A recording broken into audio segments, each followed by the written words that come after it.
welcome to PrepEve, where we revolutionize how you prepare for IELTS. It's 2020, a brand new year, and I'm pretty sure you guys are enjoying it, and everything that's happening around is as exciting as 2019 or even better. So now that we have entered 2020, I'm pretty sure most of you have made a few resolutions.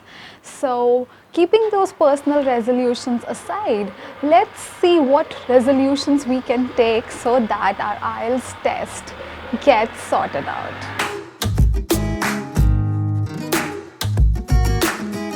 Resolution number 1, focus on your task response. Yes, it's one of the easiest parameters that you can score the most in your IELTS test. So how do we work on this part? How do we focus on the task response?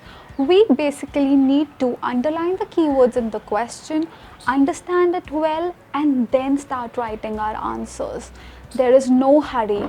Just like in our real life situations, I want you to focus on what's relevant, what's important, and what needs your attention. Do not deviate unnecessarily, do not waver. Just focus on what's important for you and what's important for your growth in life. So here, the rule number 1 to increase your band score in the parameter task response is to basically keep practicing and getting your answers evaluated by a trustworthy source so that you get a feedback regularly and you can learn from that feedback and improve yourself.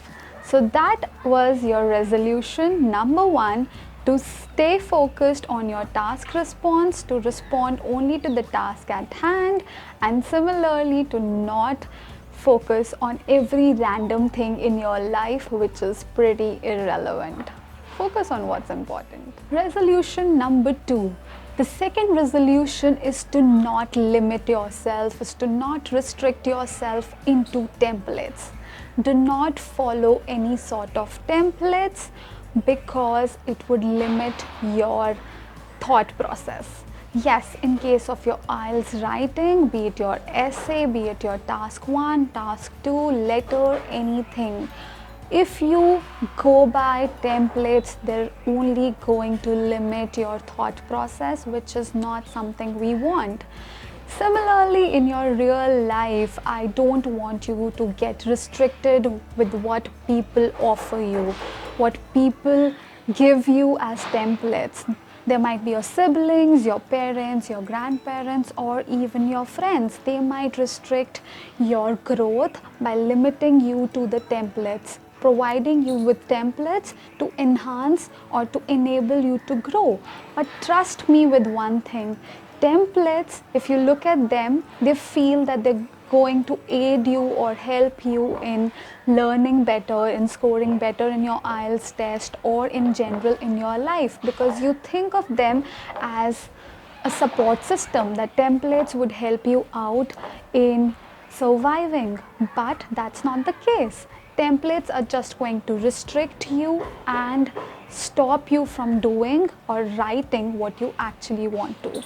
So be it your real life or your IELTS writing test, I do not want you to listen to what others have come up for you in the form of templates. Go by what your mind says. Follow that. In your real life, follow that path that you want to, and similarly while you're writing your essays or your letters, follow what you are thinking and not what somebody is telling you to follow in the form of templates. A very simple reason is that when you're writing templates or when you're memorizing templates, the IELTS examiner easily identifies it and marks you lesser or scores you lesser, because memorization is also penalized. So you don't want to penalize yourself just for the sake of the fact that you want to become comfortable in your writing. So follow what your mind tells you to follow and not the templates given to you by your teachers or trainers. Do not do that. Resolution number 3 is to showcase grammatical range. Yes, we all focus on grammar, we all focus on using it correctly, but what we forget is that we are becoming monotonous with how we are framing our sentences or how we are using grammar. Variety is the spice of life. It's really important. You can't do the same thing every day and imagine your life to be happening. Or to make your life happening, or to make your writing happening or impressive, you need to be using variety of different sentences, or basically indulge yourself in variety of different activities. That's how you break the monotony of your everyday life and enhance your writing score as well. So with regards to the grammatical range and accuracy, I want you to use different kinds of sentences, simple sentences, complex sentences, and all sorts of different ways of writing something, using active voice, passive voice, using different tenses. So add all of these things together to uplift your writing and to showcase the variety that's much needed in both your writings and your life.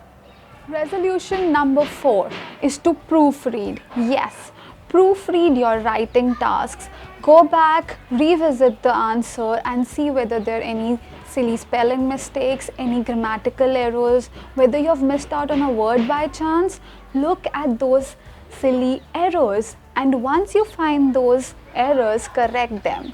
Just like in your real life, after spending each and every day, you should be going back, revisiting it and seeing what are the errors that you're committing. So after the end of the day, before you go to bed, spend 5 minutes to revisit and to see what you did in the entire day, how you can change it to improve your life, what should be continued and what should be modified. So that would definitely leave an impact in the long run. So these tiny things that you make or change in your day-to-day lives always matter. This was the fourth and the final resolution. If you like this video, please give it a huge thumbs up, and if you have any other doubts and you want to ask any questions as to how you can follow these resolutions, you can comment on the comment section below and also share it with your friends so that they can also follow these. Thank you so much. Have a nice day.